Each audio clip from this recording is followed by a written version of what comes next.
The tiger, iconic symbol of the wild, and an apex predator that we fear and admire.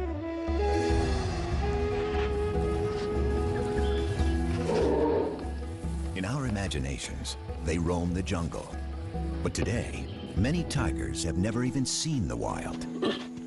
The vast majority of them spend their lives in captivity. Princess is an American tiger, a distant relative of her wild ancestors. She doesn't even know how to hunt. Most tigers in America aren't found in zoos. They're privately owned.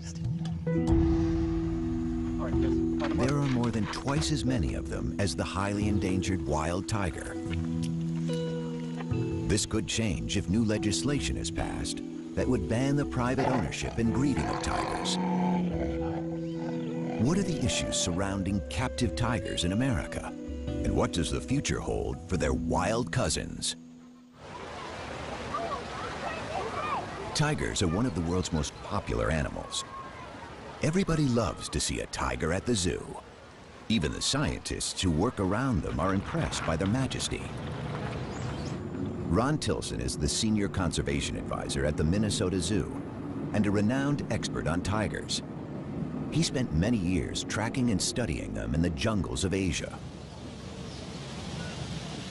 My heart beats faster every time I see one. Yeah, there is, it's because everything, they represent everything. They are the icon of Asian wilderness. They are the most powerful cat, the largest cat. They are, in my opinion, one of the most attractive cats.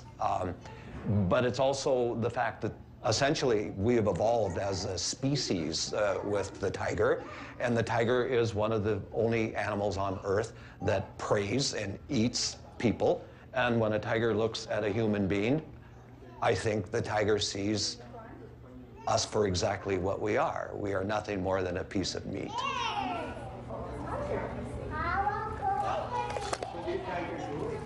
The tiger and the power it represents has always fascinated us. At the beginning of the 20th century, there were 100,000 tigers in the forests of Asia. The first tigers came to America as entertainers. Before zoos and circuses attempted to control their breeding, surplus animals found their way into private hands. Soon, everyone from the rich and famous to companies and sports teams wanted a piece of the big cat.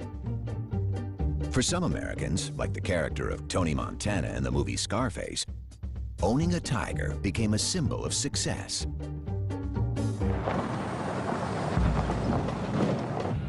Martin Dins is a celebrity veterinarian and was one of the first to specialize in exotic animals. His talent and reputation led him to work for A-list stars like Michael Jackson and the magicians Siegfried and Roy. He witnessed firsthand the rise of the tiger population in America. The tiger pet phenomenon became a trend, I would say, in the early 60s. We could be driving in Beverly Hills and see a person driving a convertible with a tiger sitting up in the back seat.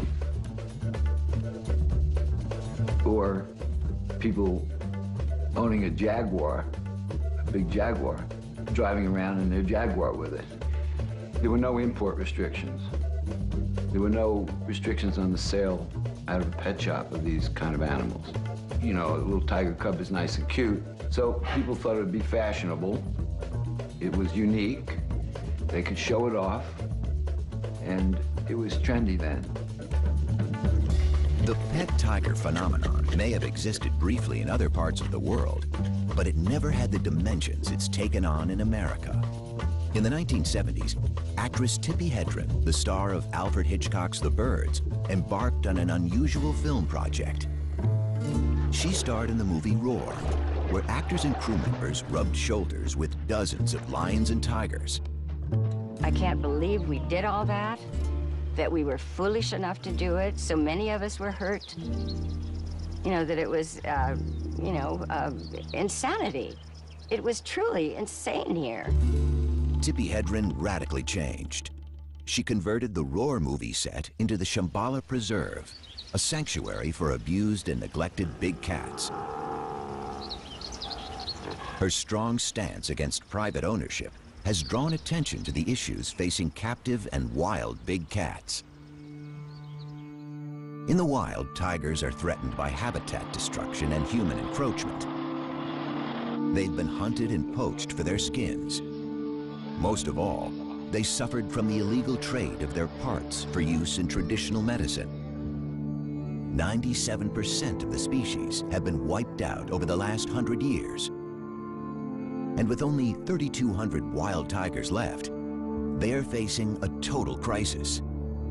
Well, just about everything has been tried, and just about everything has failed. Everyone is trying to think through how to go about making a future for tigers, and the bottom line is that we've failed in every example. There is no one place you can put your finger and say, aha, here's the magic formula on how to save tigers. Tigers have been on the endangered species list since it was established. In 1973, it became illegal to import tigers born in the wild. So the tigers living in the United States today are American, born and raised. The population of captive tigers has been steadily growing. In the wild, a female spends a couple of years teaching her 3 or 4 cubs how to hunt and fend for themselves. But in captivity, she can breed every year. Today, most American tigers are privately owned, and some people still keep them as pets. Susanna Kukol and Scott Shoemaker live in the small town of Pahrump, Nevada, with their 6 tigers. Hi, baby. I know. Mama's girl, huh? If your definition of pet is something you throw food at and it's nice and docile, okay, then that's not a tiger. That's my girl. That's my girl. Oh, that's my girl. In the cage, it's just fun. Outside, that's when it's like, okay, we are going for the walk, we are gonna go for the training. So outside is like you are in school. In the cage, it's, okay, it's their place, it's their home. Oh, somebody's being cute. So basically, that's the golden rule. You don't push them into any serious training in the cage, and you never ever turn the back on a tiger. But not all captive tigers are pets or collector's items. Some private owners see themselves as conservationists and believe America is the tiger's Noah's Ark. Patty Perry runs her own Center for Conservation and Education in Southern California. She is also the vice president of the Feline Conservation Federation, the largest organization promoting private ownership and breeding of captive exotic cats in the United States. It's far from perfect, but in our world today, we have to have captive breeders, private captive breeders. We have to have private educators, because the zoos can't do it all. You don't get that kind of contact and that kind of one-on-one at a zoo. They have been poached, they have been hunted for their pelts and for their internal organs, and we have very, very low populations. This is Prana, the standard. The snow white is Vishnu. This is my little red-headed stepchild, and this is the one, the golden tabby. He's going to be our biggest tiger here. The tigers is very much an emotional bond. They respond emotionally. I got them all as babies, so I bottle raised them. So there is that connection. You know, they identify me as, you know, mom with milk. Who wants to feed a tiger? Okay, I'm going to start on this end and give you guys a chance. I want you to hold the stick. Just hold the stick and put it right through there. Want to have a bite? Okay, who's next? These cats have been 6 generations, right, you know, captive bred, and their, you know, their primary contact being human beings are not going to be the same as a cat that's in the wild. It's a completely different animal. But will they ever be domesticated? No. They're wild animals. The wild nature of tigers is seen even among those in captivity. In 2003, famous Las Vegas entertainer Roy Horn was mauled during a performance by one of his beloved tigers. The tiger just grabs him, like, what's right around here in this area, grabs him, like, just locks on him, picks him up, and just drags him. We just heard all this commotion behind the curtain, and you could hear. It reminded everyone that even trained tigers are unpredictable and dangerous. For 40 years, those guys did 2 to 3 shows a day. In the beginning, 7 days a week, That's a lot of exposure to a tiger. If you fall down in front of one of these big cats, and especially with tigers, they're gonna carry you off, regardless of what your relationship is with them. He's got a thing for me, Patty. I know, he does. In my career as a zoological veterinarian, I've worked the gamut of facilities and owners that have tigers. There's the zoos, there's the circuses, there's the private collectors. And years ago, there were a lot more of the illicit owners of these animals. But I've worked for all of them, and I don't discriminate. I have done the best I can to discourage breeding by unqualified individuals. But I took an oath, and is it my business to say, no, I'm not going to treat this tiger because you own it privately? That's on the other side of medicine for me. Lisa Ann Takansnick is an attorney in Washington, D.C. Her organization, the Wildcat Conservation Legal Aid Society, is trying to determine the exact number of privately owned tigers. Hey, I'm calling to follow up with you on the tiger research. You were going to finalize some of the numbers for which state are you still working on? What are we looking at? Alabama? The actual number of tigers in the United States is still a matter of speculation. But the enforcement of laws already in place is problematic. Legislation varies from state to state. At the federal level, the Department of Agriculture and the Department of Interior both enforce different laws affecting tigers. There is no single government body responsible for tiger welfare. Well, we don't really know how many tigers are held captive in the United States. It's a very good question because estimates tend to go all over. Some say there's 5,000 cats in captivity, tigers. Some say there's up to 10. The problem with the numbering system is that the two federal agencies that are there to enforce our Endangered Species Act and the Animal Welfare Act don't know how many tigers are out there, which is very troubling because we need to get a handle on the number of cats. As hard as it is to imagine, big cats can be found everywhere, even on the 5th floor of an apartment building in the heart of New York City, like on an October day in 2003. This police video shows Ming, a full-grown 325-pound tiger, left home alone by its owner in Unit 5E of the Harlem apartment building. If the number and the location of big cats is a source for concern, a larger concern might just be the irresponsible owners. Screening for them remains difficult. In 2005, near the Ronald Reagan Presidential Library in Moore Park, a stunning example of human-tiger conflict occurred. I saw the tiger right there, just real slow, huge. It was about this high up to the fence. Newly retired George Gross was the incident commander at the California Fish and Game Department. For more than 3 weeks, he chased a tiger on the loose in a residential area.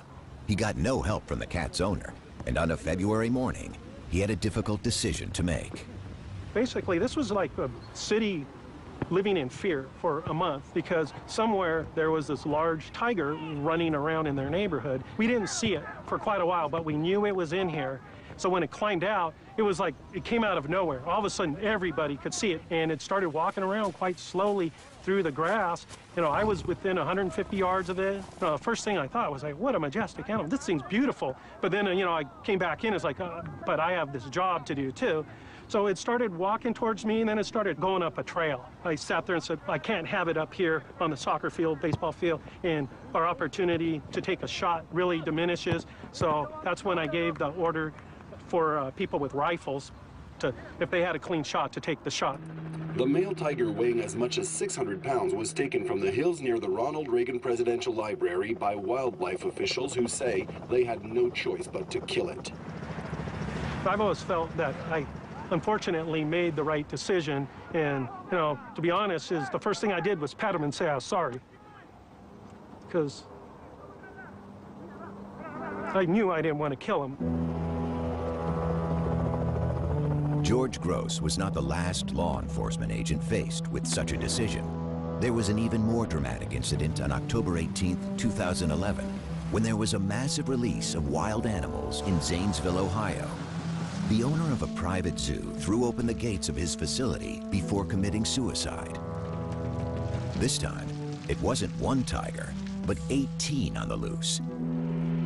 They were all killed by the authorities along with lions, bears, and monkeys.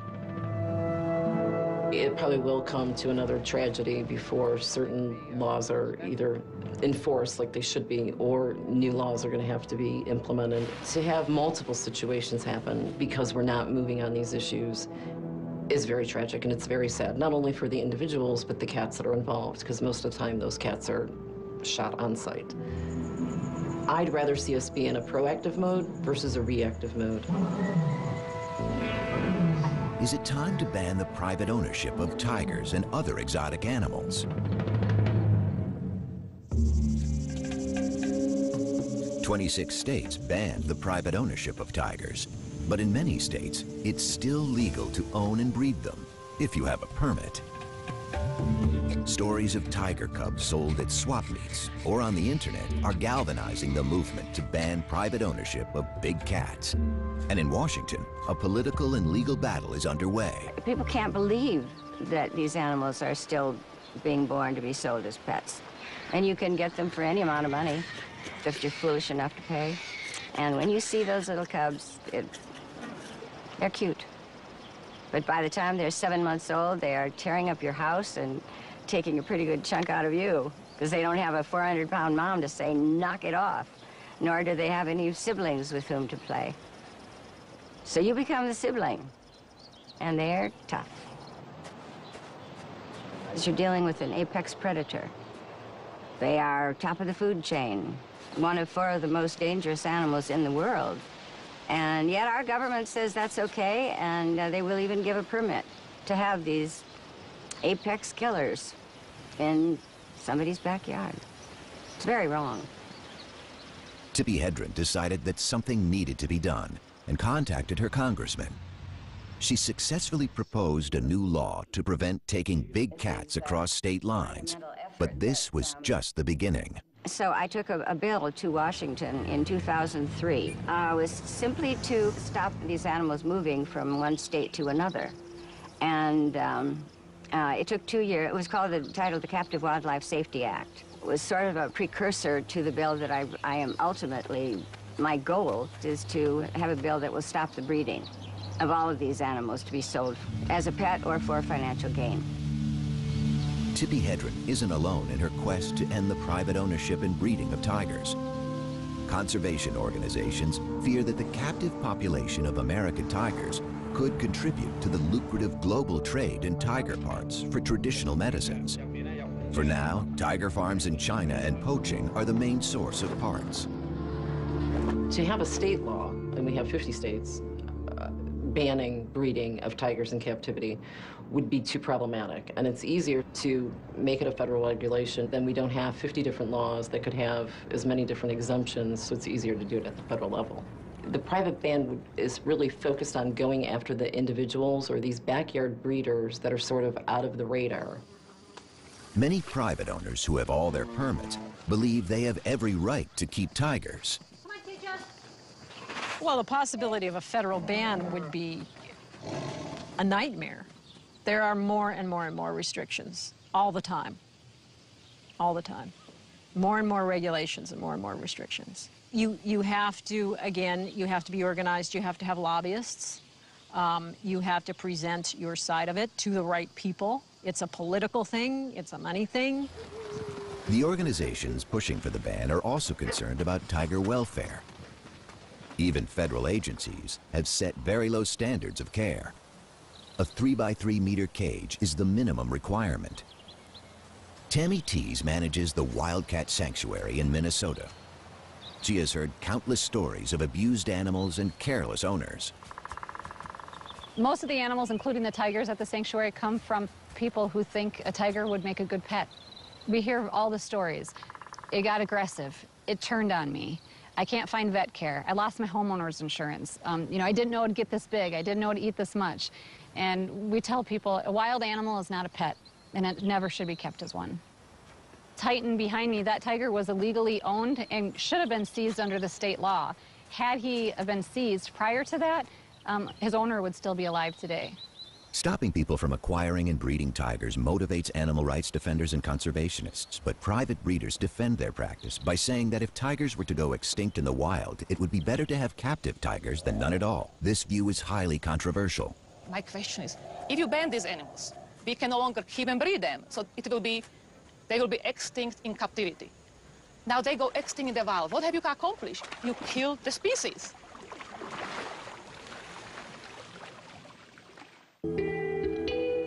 A ban on breeding or keeping tigers has broad implications.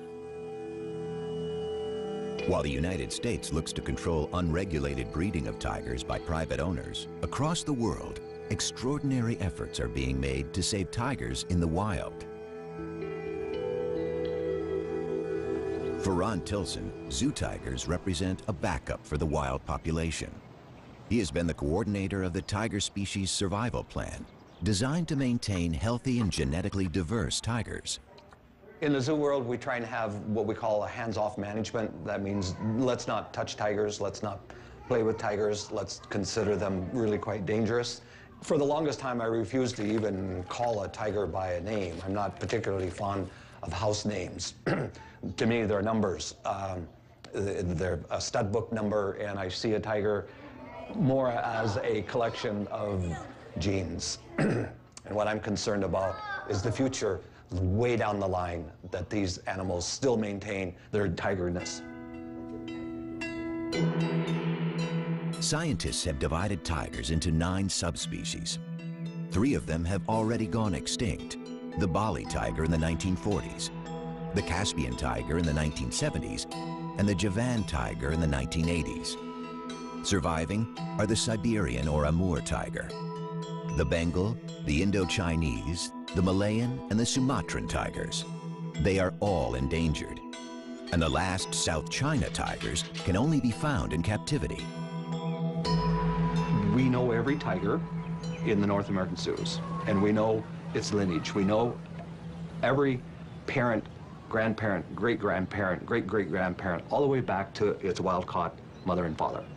So we know exactly where they came from in Russia for the Amur tigers, and we know who they mated with and who their offspring. So we have these like giant family trees. Unlike most zoos, most private owners don't know the lineage of their tigers because no one has kept track of their pedigrees. Yeah, there you go, Elvis. Tigers from different subspecies resemble each other, and most breeders aren't interested in keeping subspecies pure. As for subspecies, I don't believe in them. I don't care. And some of them might have more Bengal blood in them because some of them don't actually grow the big, thick fur in winter. Some of them do, so I know they have a lot of Siberian blood with them. The white tiger is the best example of breeding for looks. Loved for its striking appearance, it's not a subspecies, but a color morph, the result of a recessive gene that causes 1 in every 10,000 tigers to be born white. White tigers are almost non-existent in the wild, but they are often bred in captivity. This has made them highly inbred and more susceptible to health problems. And that's not the only consequence of private ownership. People notice that many tigers in captivity might be bigger than in the wild, because in the wild you need to stay athletic to catch prey. In captivity, they get their food served basically on a silver platter. And one of the reasons many tigers in captivity are huge, they are simply fat, they are obese, not good for their liver. A lot of the stuff American tigers are fed is basically stuff we eat, it's from supermarket. Some of the meat might have some hormones in them. The other theory is some breeders might selectively breed for bigger size because it looks impressive on display. Huge tiger, it looks more impressive than small tiger. Might be simply because they just don't exercise as much as the ones in the wild, because any cat, even in the wild, if they don't have to move, they don't move, they sleep. The scientific community has labeled these tigers as generic. They look like tigers, but are they really?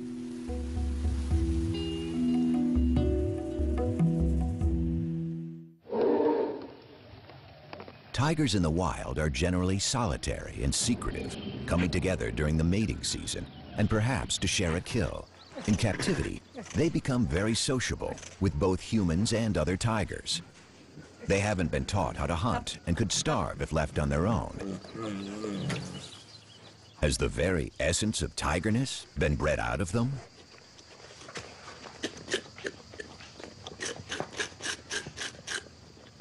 What we do know about subspecies, legitimate subspecies, is that we know what their genetic makeup is according to molecular biology. Okay, it can be defined. And that is why the private ownership tigers, they will never contribute to the conservation of wild tigers, simply because, not because they're not a tiger, because in a sense they are Panthera tigris. That's the Latin name for what a tiger is.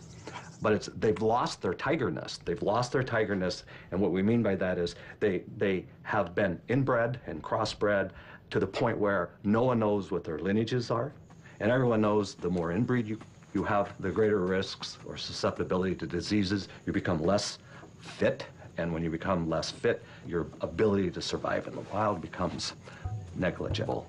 The American tiger is really a junk tiger. It is nothing more than an illusion of a tiger. In 2005, Ron Tilson and Tammy Tees worked together to stop the breeding of tigers in Minnesota. They're concerned about the conditions in which private tigers are kept. So Sabrina is supposed to be a Sumatran Bengal mix, and she's our worst abuse case we've seen. She charged the fence nonstop. Mm-hmm. Yeah. But she does have, from this up around the face and that, sort of this Sumatran look to her with the really black stripe. And she's got a lot longer. They'd welcome a federal ban on breeding and ownership if it were to pass tomorrow. I wouldn't want to see these animals abused. You can't do that. That I would lose sleep over.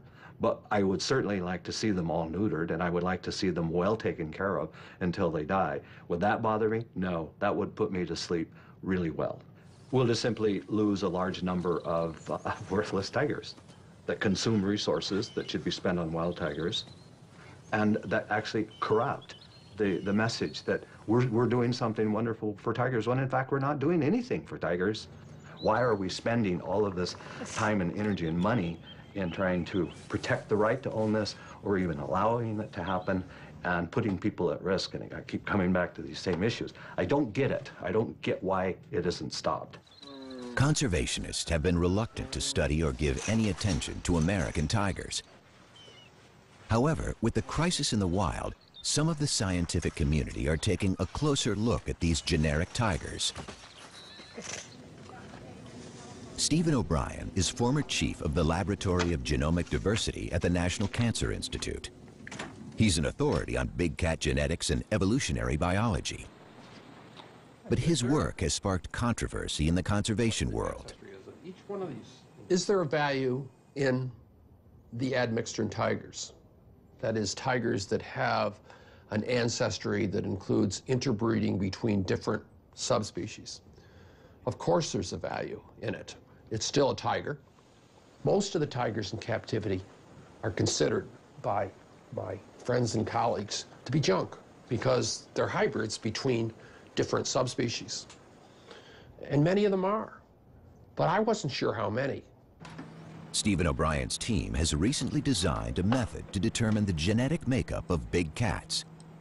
So we used this DNA fingerprint technology that was developed to identify the difference between subspecies of tigers. And I said, if you take one of these tigers that we don't know, is it really a hybrid? Well, what we found was that many of them are indeed pure subspecies.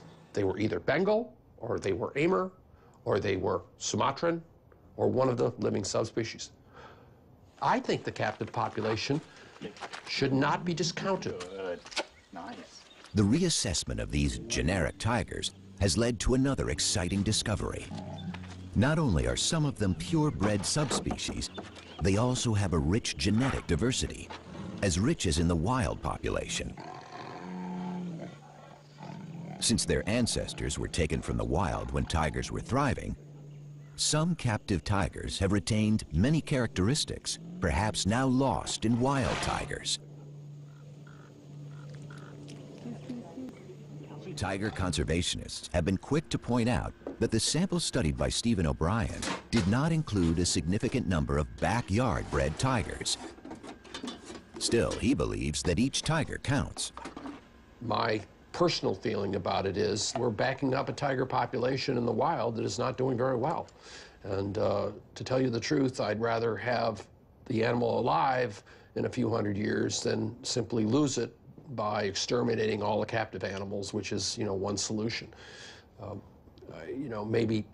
Maybe that's not a reasonable thing.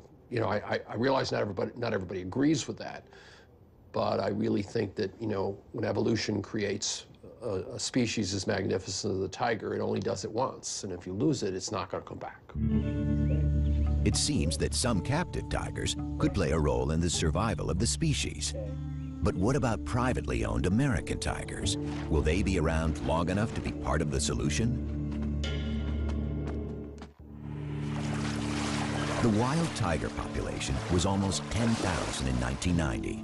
20 years later, there are only about 3,000 animals left, and they are vanishing faster than ever. When I first moved into this office 25 years ago, I had this big concrete wall and I wondered what I wanted to put on it. And it came to me, why don't I have the covers of magazines that are focusing on tiger issues? It starts back here, The New Scientist. Does the tiger have a future? That's what we're talking about right now. Too Late for Tigers in Wildlife Conservation Magazine. Doomed, cover of Time Magazine. The Last Tigers.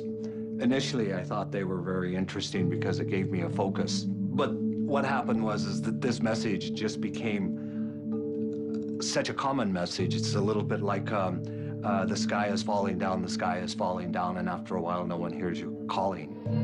World leaders seem to be finally waking up to the dire future facing wild tigers. In November 2010, an international summit was held in St. Petersburg. The goal was to develop a strategy to save the wild tiger from extinction.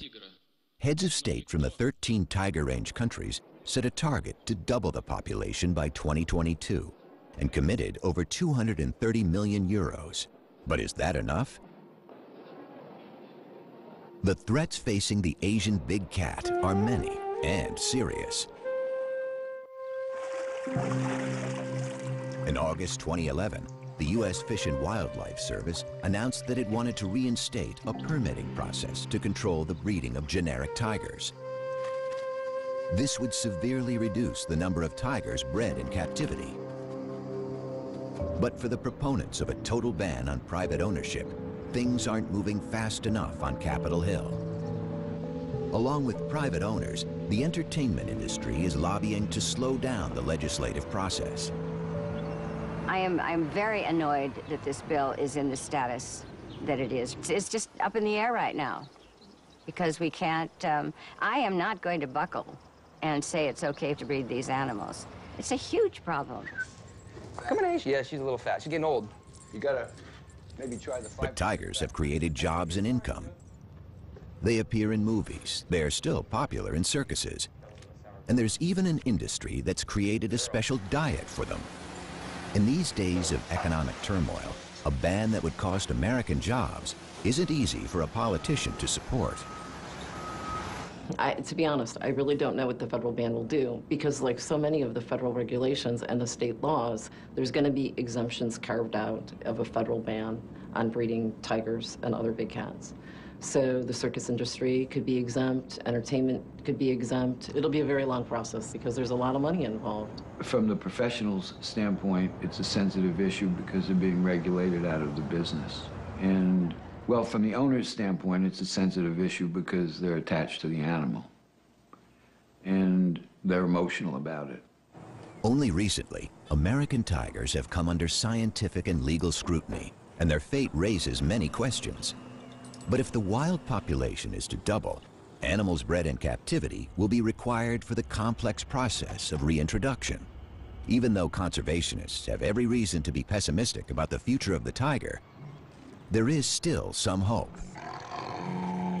We're on the cusp of a new revolution in tiger conservation, and that is looking at reintroduction of captive individuals back into spaces where they once lived. the big issue is, can captive tigers actually go out and live and survive on their own in the wilderness areas? The honest answer to that is, don't know. There's some who say no, they have to be taught how to do this, and they learn from their mothers, and the mother can't teach them if there aren't natural prey. But in fact, all of these are little roadblocks. All of these can be taken care of and surmounted. Captive bred lions and cheetahs have been introduced into the wild in South Africa. This has encouraged Chinese officials. Today, South China tigers are being prepared in Africa for their reintroduction in China. Each generation will be released into a larger and wilder setting. They will learn how to hunt, teach their skills to their offspring, while having less and less contact with humans. But preparing tigers for their release is only half of the challenge. Experts know that wild tigers need space, and 250-kilo predators also need prey. Preserving the ecosystems of tiger range countries is as crucial as preserving the tigers themselves. That's why there are... They eat the bone. Oh, that would have been awesome. So Jay can play. We'll get him outside. Wow. Lock the door. Hey, come on, Maddie. Go ahead and get a piece of food loaded up. Oh, who's gonna get it? Don't bite. Now listen for the bones crunch on this one. Good girl. Go ahead and load one up for Nikki. Who's next? This would be a fun job. Madison is 3. Nikki is 15. Nikki's Madison's mom. Here, pay attention, Nikki. Nikki. Oop. There you go. Crunch, crunch, swallow. Crunch, yeah. They'll eat this like popcorn. Okay, now we'll go ahead and load up another piece for Nikki. Come here, Nikki. Here you go, Nikki. Nikki, pay attention. There you go. Push, push. There you go. Good girl. Good girl. And next for Nikki. I'm trying to take a picture, so go ahead. I can't get... You were famous right away. Oh, I know. And we were kind of concerned about how they would handle the cold temperatures. So actually, these two have radiant heating systems built into the floor. We can thermostatically control the temperature of these. They're actually septic tanks that we repurposed that got donated from us, or to us by a company in Springfield. We have a lid we'll put on it, and then we cover the front, so they keep nice and warm in the wintertime. But these two handled the winter exceptionally well, and so did Merlin, actually. He was out there laying in the snow with his belly up. Come on, buddy, you can do it. Oh, look at you. Oh, yeah. He's a good boy. Wow. And he'll come up and give me a head rub. That's his way of saying thank you and hello. Oh. Hi, buddy. Hi, buddy. He's a good lion. Oh, you're going to be that lazy today? You're going to be that lazy? Merlin came to us from the Kirby Van Birch Magic Show. Here you go, bud. Right here. Pay attention. Here it comes. Here it comes. Here it comes. Look, buddy. Hey, look, buddy. Right there. Merlin. Merlin. You smell it? Right there. There you go. You get it? There you go. Okay, next piece. He actually, from the time he was 4 months old till the time he was 5 years old, he lived indoors backstage at the Kirby Van Birch Show. Here you go, bud. Merlin. Pay attention. Right here. Here's another piece. Here you go. You think it's a thigh? There you go. There you go. Oh. He gets a little possessive over stuff. Here you go. Push it back down in there again. Oh, no one's going to take it from you. Don't worry. That's a good bark. That was a good bark, buddy. You can see on the end of his nose, he's got what we call cage burn or cage rub. That's because he was in too small of an enclosure for too long with not enough to do, and they end up wearing the skin off of their nose. He's also been declawed, which is a bad thing. What they do is they'll remove the first finger bone in their fingers, and when that happens, they often get a tendectomy. You go, buddy. One more piece. One more piece. Which forces them to walk unnaturally. Normally, the big cats will walk up on their tiptoes on those front pads on their paws. When they get declawed, they end up walking flat-footed on the large pads, and that leads to early arthritis, hip problems, shoulder problems, spinal problems. Okay, that's it. Teeth. He thinks it's all about him. That's why he's got this nice central location here. He gets jealous if people go see other tigers, and that's why we had to put up that blind fence right there, because he make sure he gets pieces just like the one that you gave him before. Yeah, the boneless pieces. He had surgery a couple years ago, and since then he hasn't been able to handle bones really well. Here you go, buddy. It's coming. It's coming. He had an anaerobic gram-stain negative. Yeah, he did. Bacterial infection, which he had a mass in his airway. He was dying on us. We had to take him up to Mizzou to get an 8-hour thoracotomy, basically. They cut him from here all the way down to his belly. They cut through his chest bone, opened him completely up to where you could see his heart and his lungs and everything. But they did remove a mass about this long and about that big around out of his airway. So that saved his life. We got that operation half price. It only cost us $25,000 to keep TJ alive here. There you go, buddy. TJ's. I tell everybody we have one kind of trainer here, and they all have 4 legs. So it's just kind of like your animals at home. So it's Max, his brother. We'll put this right up to put one in there. There you go, buddy. You'll hear a crunch, crunch. Gulp. Got it. He's eating. Nope. They're whole animal eaters in the wild. They will, He says, I want some now. Here you go, buddy. Here it comes. They'll eat everything. Bones, everything except for the intestines and a couple of organs. They'll crush that skull up of the animal they killed, and they'll eat every part of the animal. Are you ready? There you go, buddy. There you go, buddy. One more piece for Maxie. I'm sorry. We always encourage people to pay close attention to the tigers, so when you come back, like if you ever go to any other sanctuary, try and make sure they have the same cats there year after year, because if they don't, something's going on. Moo, come on, let's get a snack. Come on, buddy.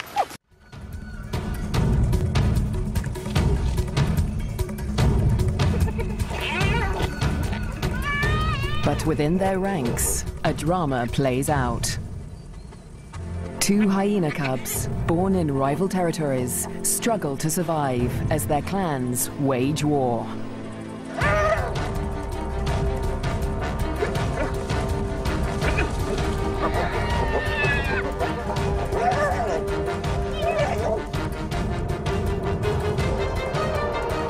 In this volatile world, will 2 new lives endure? The battles of the Bone Crusher Queens. The Lua Plain, flat, dry, merciless. Temperatures soar and water is scarce.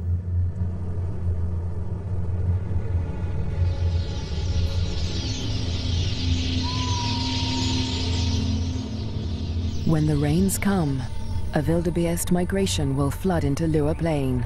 But for now, only a few hardy adults stir the dust. Yet in this barren landscape, one of Africa's most underestimated predators has risen to greatness: the spotted hyena. Spotted hyenas are extraordinary survivors.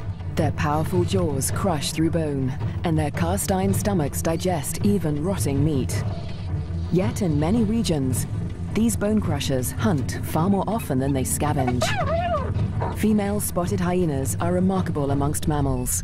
They are larger, stronger, and fiercer than male hyenas. And they have the most male-like sexual organs of any female mammal.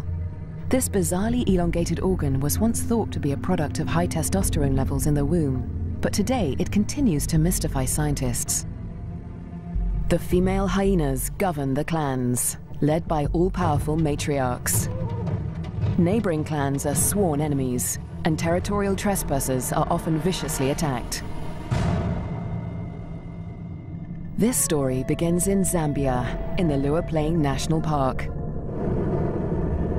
where spotted hyenas reign as the top predators. In the heart of the park is a thriving hyena clan.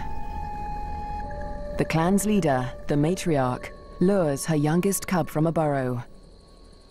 It's a tiny female named Nasanta, and today the little cub meets her clan for the first time. For 2 weeks, the newborn lay hidden in a burrow away from this main den, but now she is old enough to join the clan. Nasanta raises her leg in the typical hyena greeting, allowing her clanmates to identify her distinctive scent. The clan will recognize her by this smell, and she in turn must learn to recognize theirs.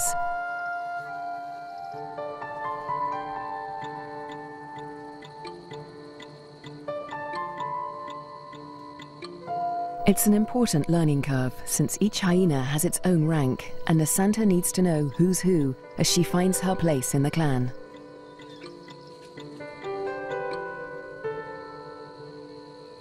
Fortunately, when it comes to rank, Nasanta has a head start.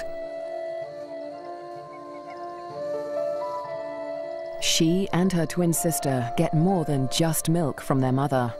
As cubs, they also inherit her superior status. As the matriarch, their mother ranks highest in the clan and enjoys the support and protection of all of the clan's dominant females. Nobody dares to confront her or her cubs. But not all hyenas live such charmed lives. 4 kilometers to the southwest is another clan, Nasanta's clan's greatest rival. This clan abounds with cubs. Most are the offspring of the high-ranking females, but one among them is different. His name is Twambo, and he is the son of a low-ranking female. Like Nasanta, Twambo inherits his mother's rank, but this time, it's not a blessing. Low-ranking hyenas are often bullied by the clan, and with his mother's rank, Twambo will be a target. His mother will care for him, but she won't dare to defend him from the more dominant females, or their cubs. Behind her lies Twambo's father.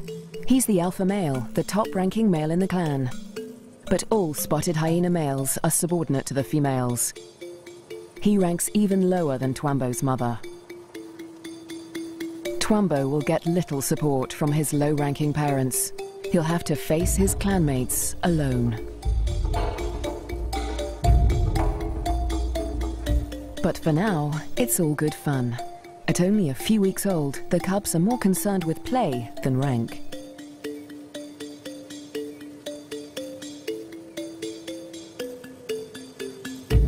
For Twambo, the worst is yet to come.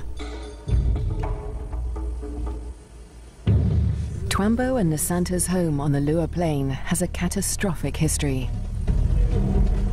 For more than 100 years, the Lozi people have lived in the Liuwa Plain National Park amongst the wildlife, conserving and protecting it by order of the Lozi King. But a decade ago, around the turn of the 21st century, everything changed. A scourge of poachers invaded Liuwa Plain. Weapons streamed in from war-torn Angola, and a massacre was unleashed.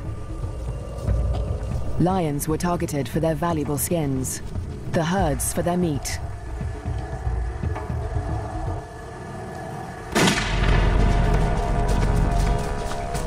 Death swept across the plains. Thousands were slaughtered. Liuwa's wildlife populations were devastated. By 2003, the hyena's gravest enemies, lions, were all but obliterated. Only one known lioness survived, probably the last of her species in the region. But the poachers spared the spotted hyena. With its blotchy coat, it made a poor trophy, and its meat was worthless as food.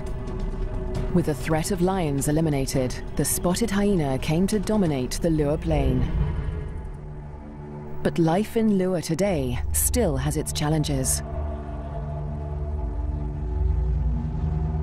The last weeks of the dry season are excruciatingly hot.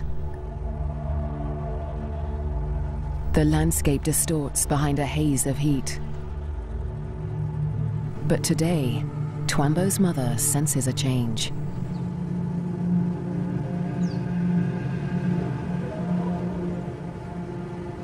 A wind has picked up, carrying with it the promise of relief.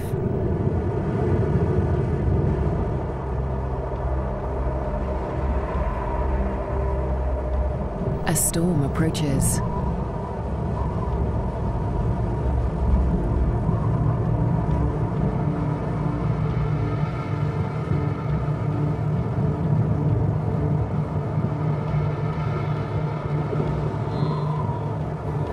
The wildebeest bulls revel in the anticipation of rain.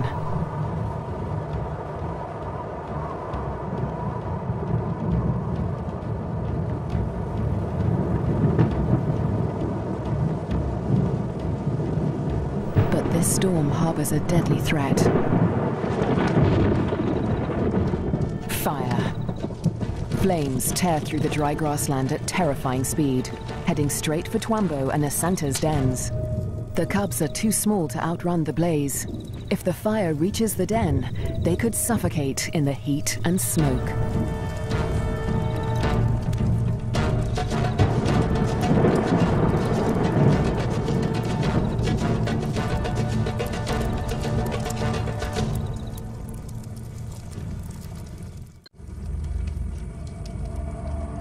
A new dawn brings the dying flames of the inferno.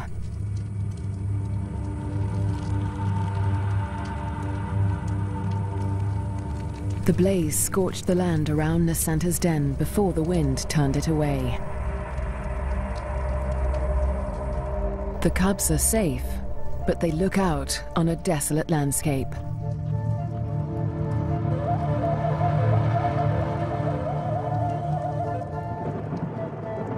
As the last embers burn to dust, the promised rain arrives at last.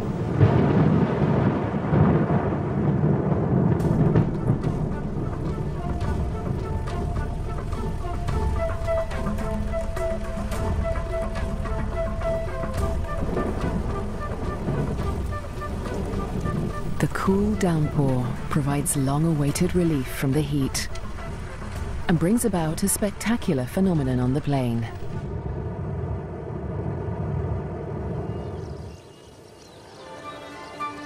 A few days after the fire, a carpet of pink lilies sprouts across the plains. Triggered by chemicals in the smoke from the fire, the beautiful bloom lasts only a few weeks.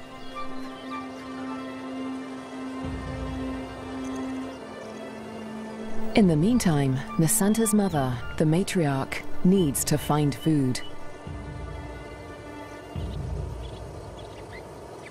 The matriarch heads north, where the first herds of the migration begin to gather, leaving young Nasanta untended at the den.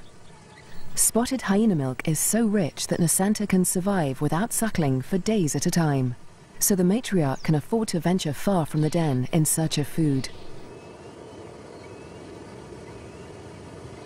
At last, she spots a telltale sign of a potential meal.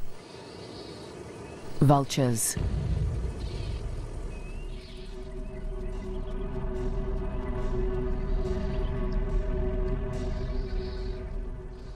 Her suspicions are soon confirmed. A wildebeest bull lies injured in the grass. The matriarch is the first hyena on the scene, but she is not the only predator. This bull is the victim of the last lioness in Lua Plain. The matriarch tries to move in on the bull, but she's unnerved by the lioness. A conflict with a big cat could be fatal. The hyena keeps her distance as the bull quietly dies, not willing to provoke a conflict while the lioness remains nearby.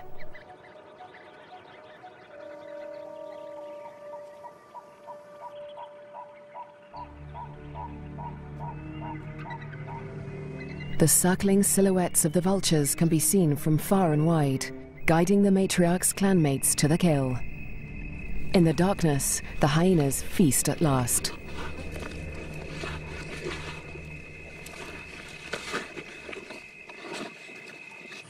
At daybreak, Nasanta's mother and her clanmates return to their den.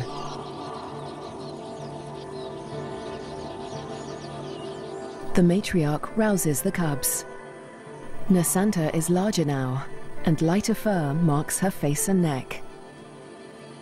The adults have returned with meat, a rare luxury for hyena cubs.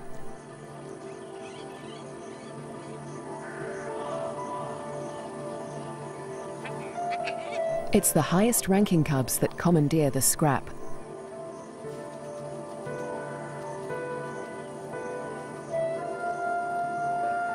Nosanta is last to the feast, but she fights for her share. The other top-ranking cubs are stiff competition, and they won't let lower-ranking cubs anywhere near this scrap. As an adult, Nosanta will have to contend with highly competitive clanmates at kills. She must learn to eat fast or lose out, since a clan can reduce a carcass to scraps in less than 20 minutes. She will still suckle her mother's rich milk for about a year, but this new taste for meat is the beginning of Nosanta's transformation into a deadly and efficient predator. The Lua Plain is undergoing an extraordinary metamorphosis. In the coming days, the rains fall in an almost continuous deluge, the beginning of an annual flood that will cover much of the plains in water. Dusty depressions become waterlogged marshes, and life floods into the plains.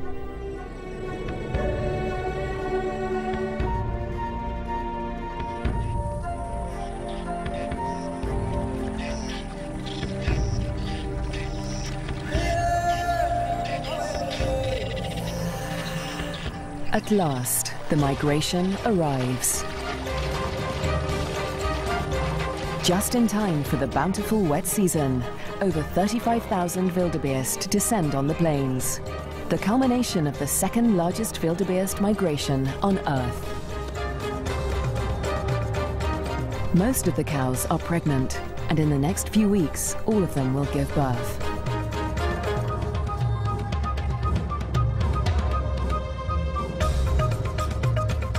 The calves make easy prey, but the sheer number of them ensures that many will survive to adulthood. For the hyenas, the time of plenty has begun.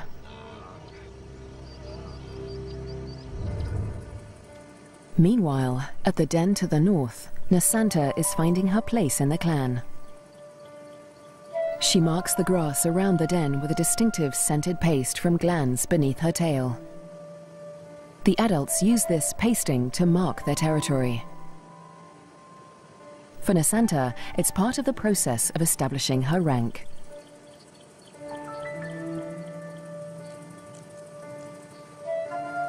She is quickly learning to exert the status she inherited from her mother. This male flattens his ears behind his head as she approaches him, showing his submission to her. Nosanta lifts her leg in the typical hyena greeting, allowing him to recognize her distinctive scent. Most of the adult males here are immigrants from other clans who joined Nosanta's clan to find a mate. They forfeited the rank they inherited from their mothers when they left their own clans, falling instantly to the bottom of the hyena hierarchy.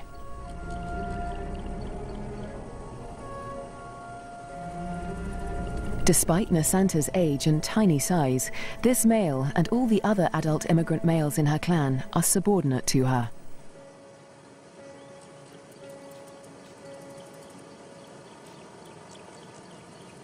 The tiny cub holds such sway because her mother backs her up. The matriarch often comes to Nosanta's defense, attacking low-ranking hyenas to reinforce her tiny cub status. The male is now in a precarious position. He must show absolute submission if he is to avoid an attack. Nosanta follows her mother's example, sniffing the male's genitalia. He bows and bobs his head to show his subservience.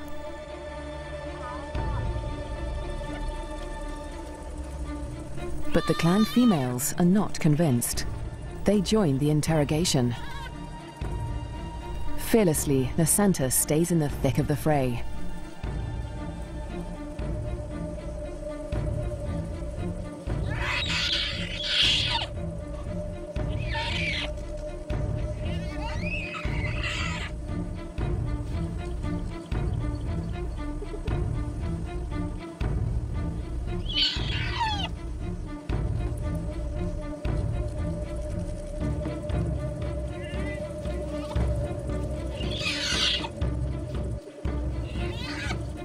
The other cubs are jumpy, but Nasanta seems fearless.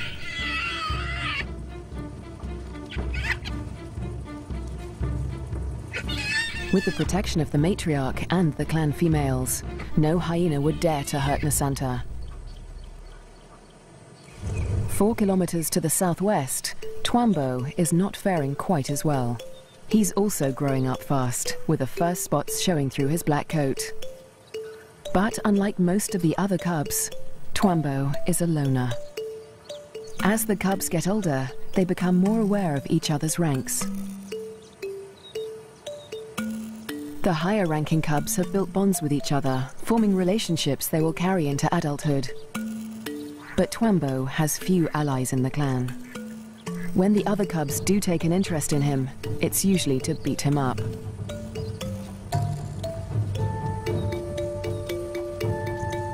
The older the cubs get, the more they pick on little Twambo. And unlike Nasanta, Twambo will get no help from his mother. He must fight his battles alone.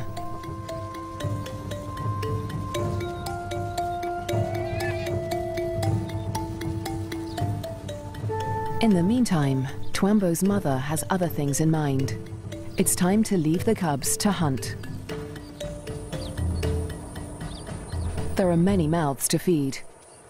The clan needs a big kill.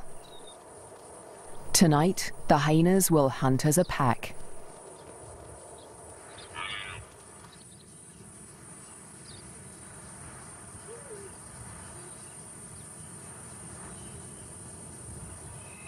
The search for prey takes Twambo's clan dangerously close to rival territory. They are right on the border of Nasanta's clan's hunting ground. Clans are viciously territorial. If they're discovered, a conflict could break out, but it's a risk they are willing to take. They isolate a small herd of wildebeest, seeking out the most vulnerable targets.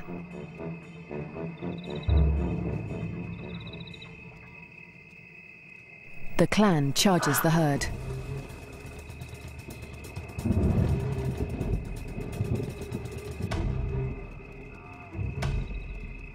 A cow bolts in panic.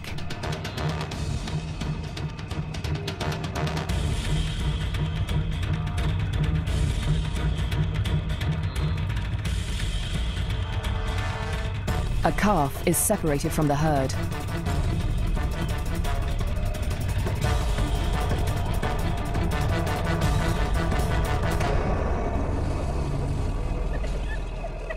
Both mother and calf fall to the deadly pack.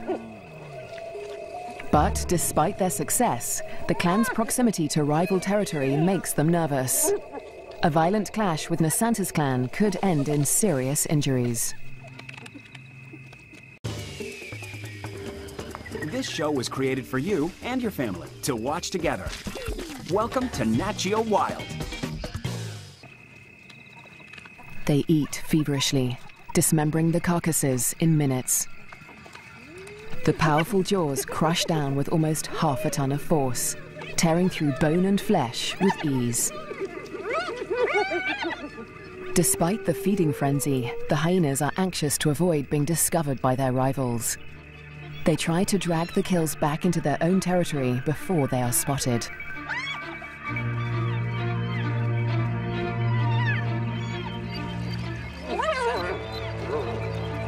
The move comes too late. A territorial patrol from Nasanta's clan has come to investigate.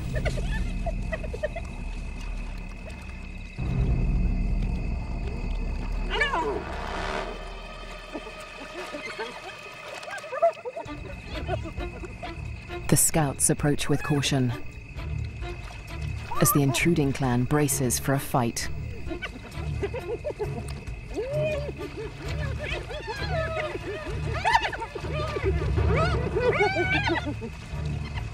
Tensions are high on both fronts.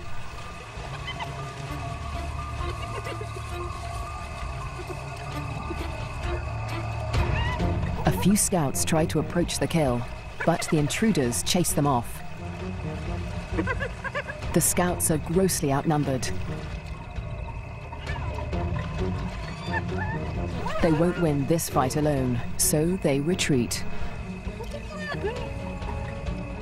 But this battle isn't over yet. The scouts will return with reinforcements.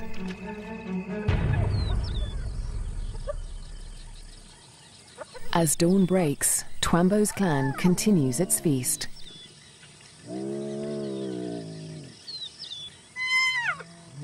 Lulled into false security, they hold their position, still precariously close to enemy territory.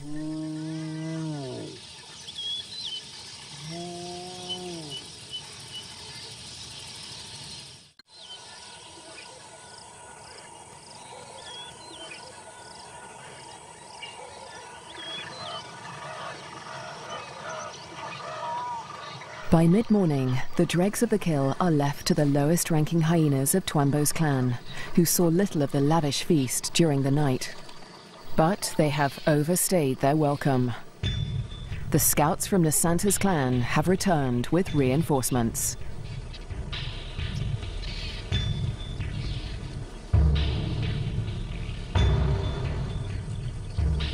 This territorial infringement will not be taken lightly.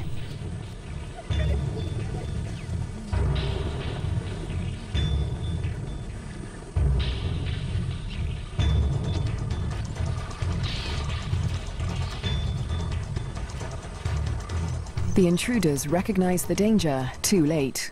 The full force of Nasanta's clan is upon them.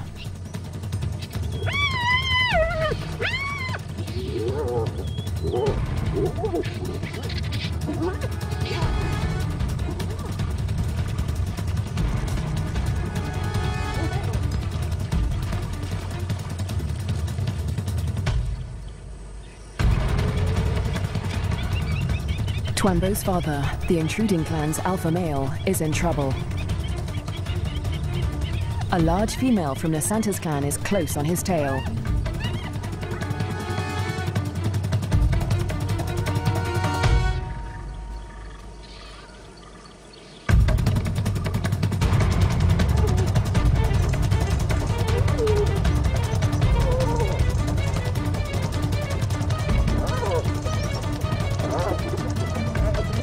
He is cornered.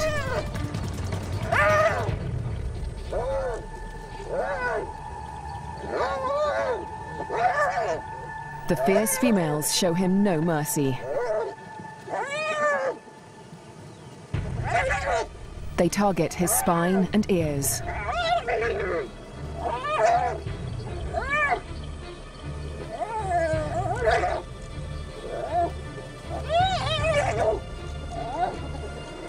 This is a fight for his life.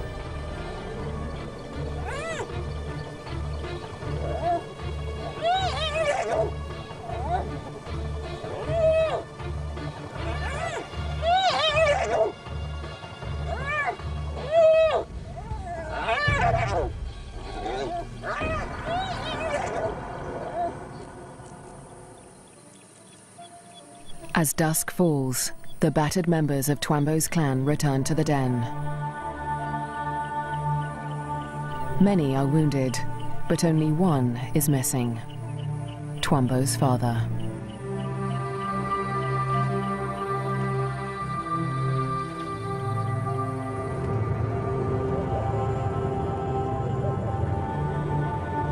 Weeks pass before he finally appears, limping and disfigured, but alive.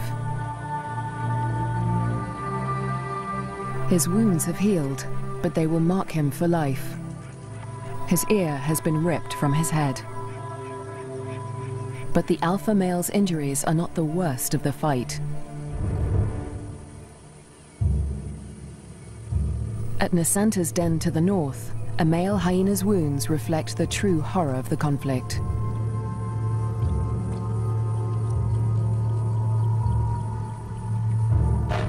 His nose and lips have been ripped from his face, healing into a permanent snarl. Next to humans, hyenas are probably one of the most fatally aggressive animals on Earth.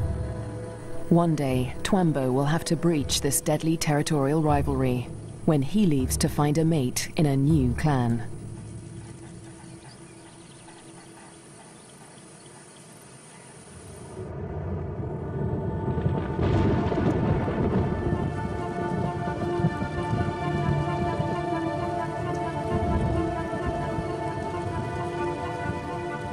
In the weeks following the clan war, the rains continue to fall in a ceaseless torrent.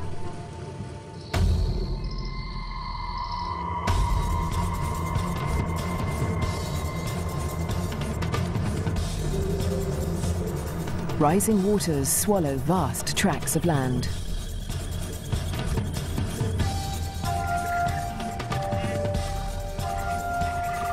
There is little dry ground, a blessing for the birds, but a curse for the herds that must wade through shoulder-high water.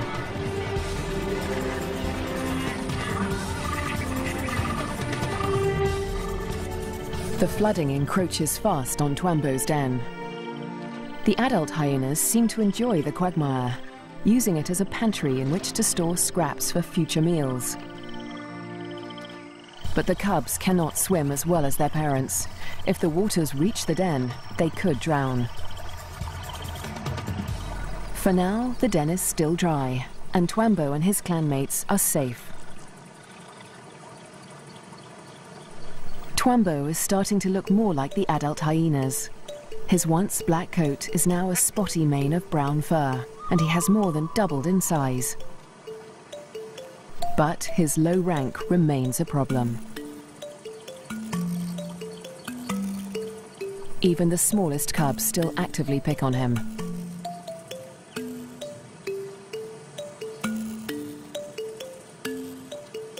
Fortunately, he's also becoming more independent and can escape his belligerent clanmates as he explores ever further from the den.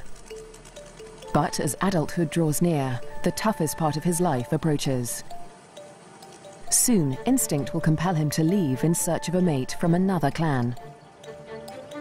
If he's not killed for intruding on rival territory, he'll have to struggle for acceptance into a new clan. What little rank he has will be stripped away, and like the adult males of his own clan, he'll become submissive to the clan females. Unprovoked attacks and exclusion from kills will become commonplace. It's a hard life, but life without a clan is harder. Alone, he may struggle for food. His ability to draw nutrition from even the oldest bones may become a matter of survival. At the clan to the north, Nasanta and her sister will not suffer this fate. As high-ranking females, they will never want for food. In fact, unlike Twambo, they will often be the first to feed at kills. Much of the land around Nasanta's den is dry, and the matriarch guides the cubs through their future hunting grounds. Soon, they will even be allowed to join their mother on a hunt.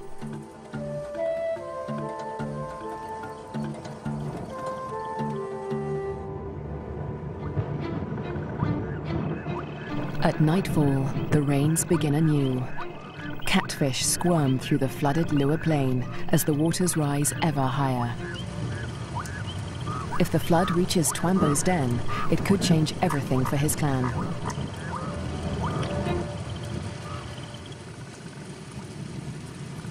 The downpour continues into the morning. A female from Twambo's clan returns to the den, but her clanmates are gone.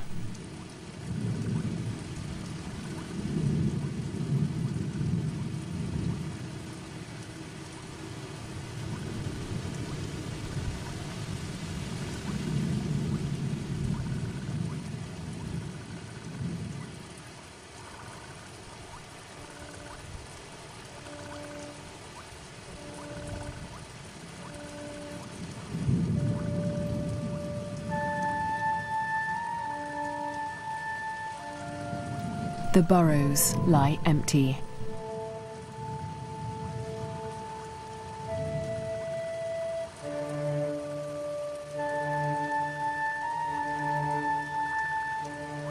The waters have crept within meters of the den.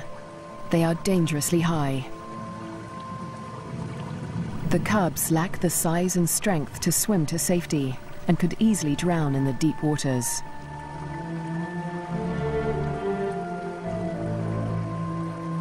Cut off from dry land, the den could become a death trap.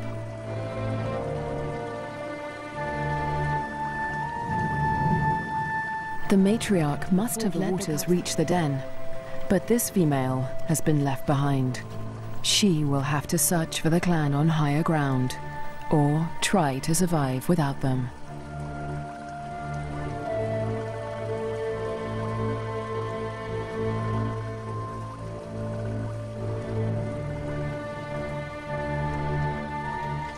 Was Twembo with the other cubs when they left? Or has he too been abandoned in the flood, left to search the territory for remnants of his clan?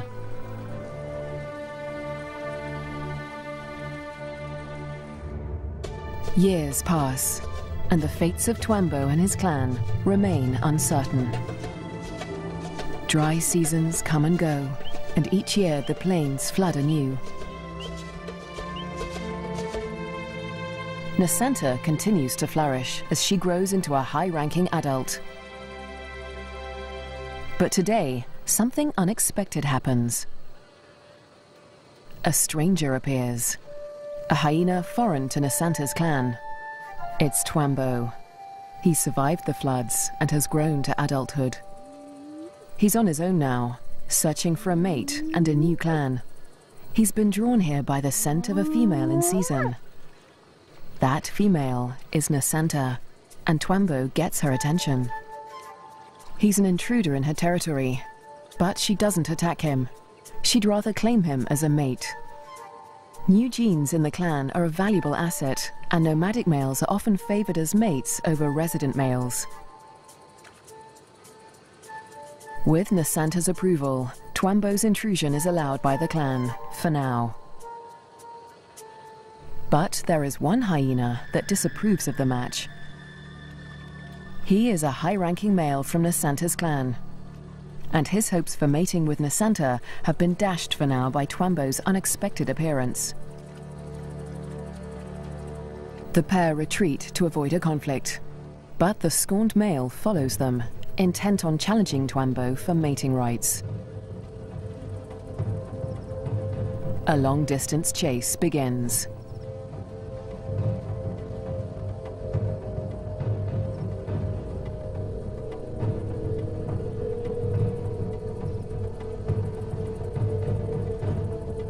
In the blistering midday heat, Twembo and Nasenta try to outrun their pursuer.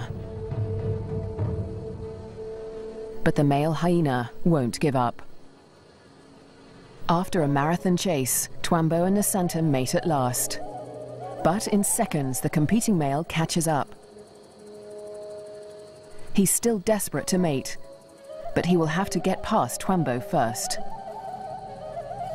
Mating is no simple task for spotted hyenas. Because of Nasenta's male-like genitalia, it takes much maneuvering for Twembo to cover her successfully. Without her consent, no male can force her to mate. But that doesn't stop the scorned male from trying. He attempts to mount Nasenta from behind Twembo.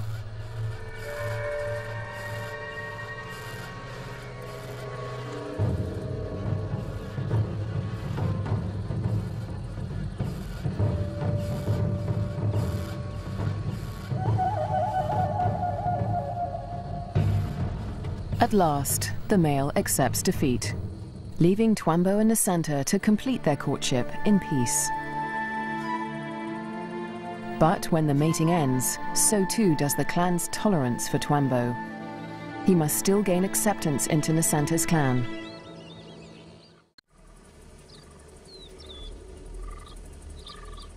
The next day, Twembo approaches Nasenta's den to attempt to gain acceptance.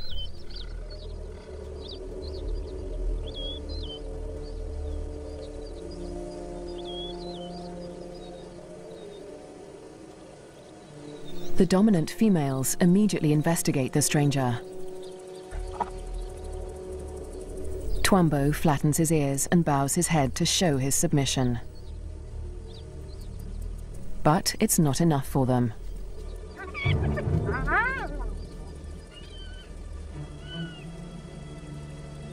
He's still a member of a rival clan, and they will attack him if he does not show complete submission.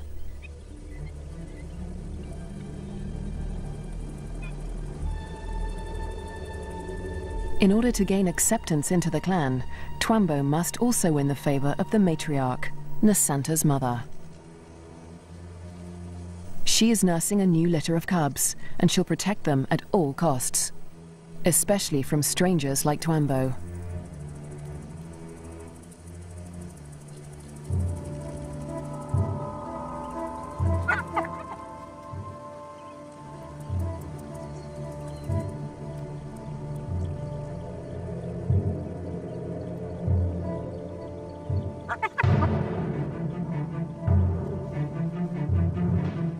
Twambo keeps his head low, showing absolute deference.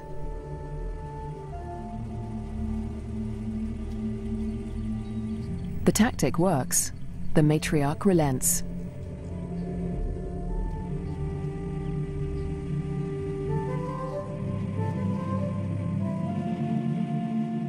Finally, she allows him to greet her by sniffing beneath her hind leg.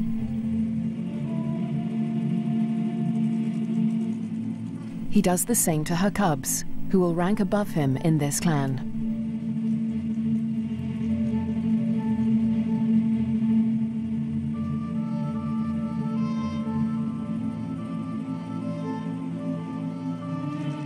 At last, he is allowed to lie down only meters from the matriarch. It seems that Twambo has been accepted into Nasanta's clan. Now, it is Nasanta that must face her toughest challenge yet. Over the next 4 months, her pregnancy comes to term. At last, the moment arrives. She sits at the entrance to a solitary burrow, where only days before, she survived an excruciating birth.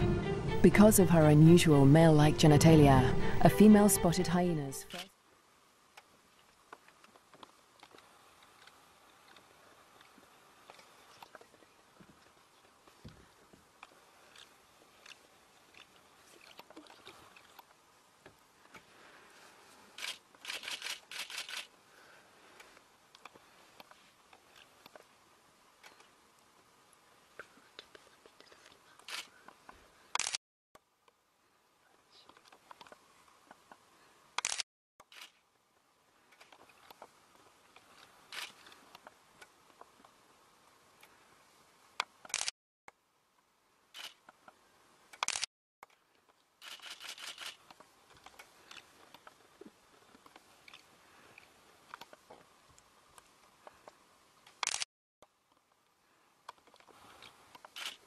That's official.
Is always extraordinarily painful. Stillbirths are common, but Nasanta's one tiny female cub survived. Like her parents, Twambo and Nasanta, this cub will have to endure life on the Lua Plain. She'll be spared from a life of bullying like Twambo's because she'll inherit Nasanta's high rank. But she'll still have to survive desperate drought, torrential flooding, natural disasters, and vicious rivalries with other clans.